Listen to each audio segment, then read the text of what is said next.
It's your girl Barbie J here, and we are talking about the First Wives Club, Season 1, Episode 7, Something Blue.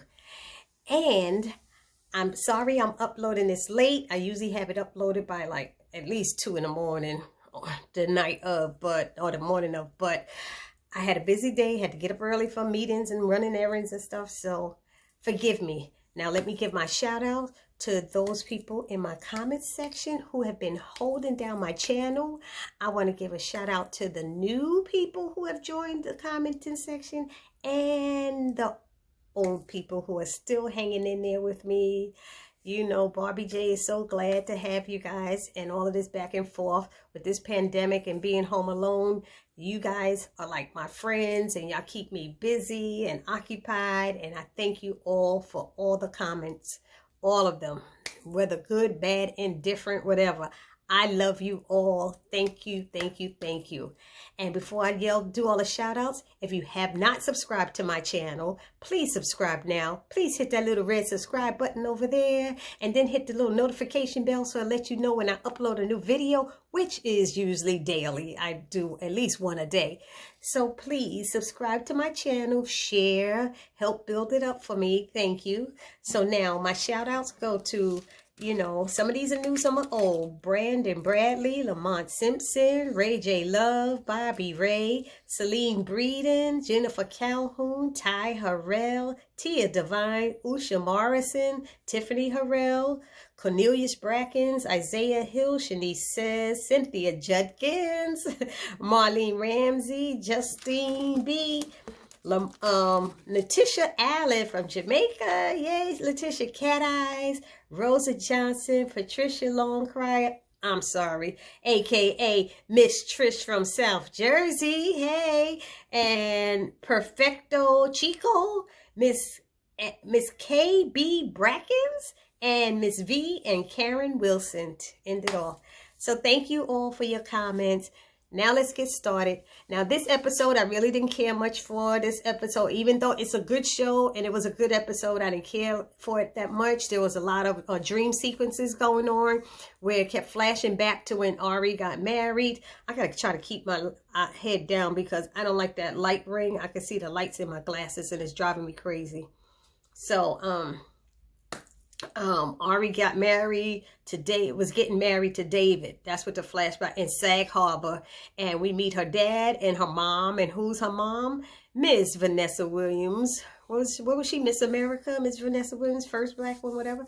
And then, so her mom's talking about David. And she's like, oh, he's like a young Harry Belafonte. I'm like, no, he's not. Not even close.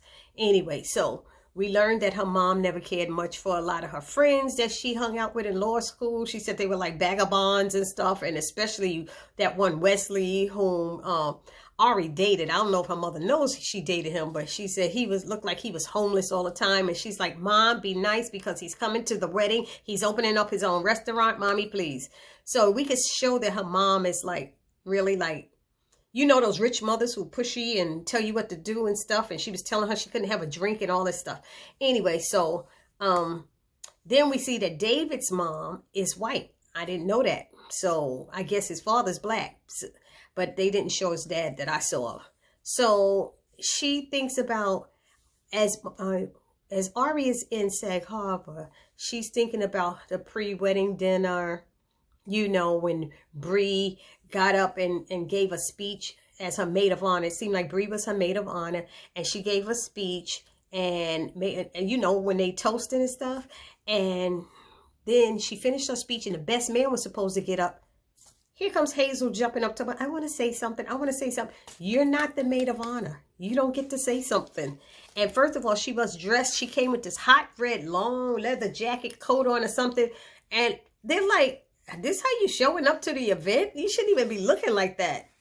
So she gets up and she jumps up and decides she's going to say something, which ended up being inappropriate in Ari's eyes, you know. And she mentioned something about, oh, I'm so happy for Ari. And she got everything she wanted in a man that off her checklist. And she was like, why would you say that? She pulled her aside afterwards and they got into an argument because she said, why would you say that? That was something I said to you in private about the checklist and I didn't think it. And, you know, they get into Hazel leaves. So Hazel leaves, and in between the flashbacks, we see that Ari's girls end up showing up now. That was back then. Now it's present. And they show up unexpectedly while David, to Sag Harbor, while David is calling her on the phone. So she didn't want to answer the phone. She didn't answer the phone. She didn't want to answer the door, but she did. And it ended up being the girl. She's like, what are you doing here? And they were like, oh, they complaining about the bus ride or whatever it was. And then they asked her, what happened? And Bree is like, you only come out here when DEFCON 1. When it's DEFCON 1. I didn't understand what that means. If anybody knows, please put it in the comment section because I didn't understand that. And she tells them, I think I got to divorce David. And Bree's like, did David put his D in some heifer's V? Because that's what they're doing these days, you know. I said, girl, you funny. Because her husband cheated on her and Hazel's husband cheated on her. So those two have been cheated on. And she's like, no, he's never cheated. I don't think he even has the time. And they're like, oh, no, they make time, don't they, though? And she said, like a cobbler makes shoes, like Pharrell makes beats, like grandma makes hot water cornbread. She's like, I get it. I get it, Hazel. You know, Hazel breaking it down. They make time for stuff.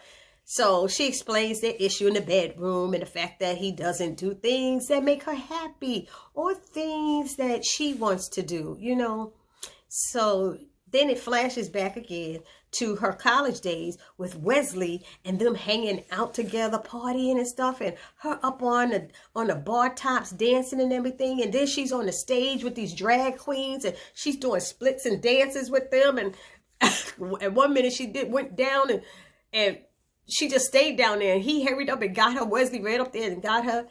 Come to find out that was the night before their wedding, because then he ends up kissing her that night. And she's like, wait a minute, what are you doing? I'm getting married tomorrow. So I was like, oh, wow. So there was something going on there. And she walked away from him. And he's like, Ari, but she just left. So it flashes back to her girls accident. You remember he said, in one of those previous episodes when they was at that party upstate, and he had said to her she used to be fun. So that's part of us seeing the fun she used to be. And I don't see that David is that much fun. He looks really boring and he looks nerdy, to be honest. So anyway, so it flashes back to present day, and her girls ask her if she was ever happy with David. And she says she thinks she was, you know. And then they show her wedding day, and Bree, Ari has been not feeling well. She says she's been feeling nauseous and sick to her stomach. And she's like, ever since all this planning has been getting to her. And Ari's like, I think you need, no, not Ari. Bree is like, I think you need to take a pregnancy test. She's like, oh, I'm not pregnant. When the last time you had your period? I don't know, you know. So she decided she needed to get a pregnancy test. Bree calls Hazel. And we find that out when Hazel walks in the door a little later with the pregnancy test. And she said, I brought this for you. And she's like, you called her? She said, I had to. And then they made up. And it was beautiful. You know, the kumbaya moment. They made up and everything. And I think they were in her wedding. So I can't see that she wouldn't have had it, because they both had on the same matching like lavender dresses. They both had on lavender dresses. Anyway, so she takes the pregnancy test. And when she takes it, and you know why Bree did it, because Bree's a doctor. She takes the test, and what happens? It turns blue. And blue means you're pregnant. So that's why it says something blue. And her mother said that. Her mother comes in the bathroom like, what's going on? Why aren't you dressed? And they're talking and stuff. And she goes, oh, I guess you got your something blue. But the mother is delighted. Ari thought her mother would be upset with her. And the mother's thrilled and delighted. And she's like, but Mom, you know, I'm nervous. You know, I'm nervous. I didn't think, you know, that she just didn't think that was, she said it wasn't in her plan. It wasn't in her plan for her life. And she had a career and everything going on. But her mother said, I was scared too. Don't worry about it. You'll be fine. Right now, we got 100 guests down there waiting for you. Let's get you down there getting married. So then they show a scene with her talking to her girls and saying how she kissed Wesley before the day before her wedding, and they was like, what was that all about? It was just all this flashing back and forth. That's why I didn't like it, because it was too much for me. You know, I was like, okay. So one of the last the present day flash was her her calling. So she told him about that. She called what's his name, Wesley, because you remember that episode with them partying upstate. She was drinking that tea, and I said it looked like, we're not sure, did she and Wesley have sex or something? It looked like they might have had sex. Well, she asked him, and he said they did not have sex. So that was good news. They didn't have sex. So after that, it flashes to David shows up at Sag Harbor, and he apologizes for his behavior and take it for her for granted. And we learned that they did not have, they talk, and he pleads for forgiveness and let her know that he hired a new campaign manager. So that's not why he wants her back. Because she was like, do you want me back because you need a campaign manager or for me? And she's like, no, no, no. He's like, please forgive me. He got down on his knees, opened up the box, had a brand new ring. Will you accept this ring as my forgiveness? And asking me my apology. And she, of course, she accepted it. You know, she almost didn't, but she did. So that was wonderful. That was that. It was a beautiful ring too. So in the last flashback was Bree and Hazel in a clinic, and that's back in the day, and it was a few days after Ari's wedding. And what we've learned is that Hazel and Bree are in the clinic, and Hazel knew she was pregnant at the same time.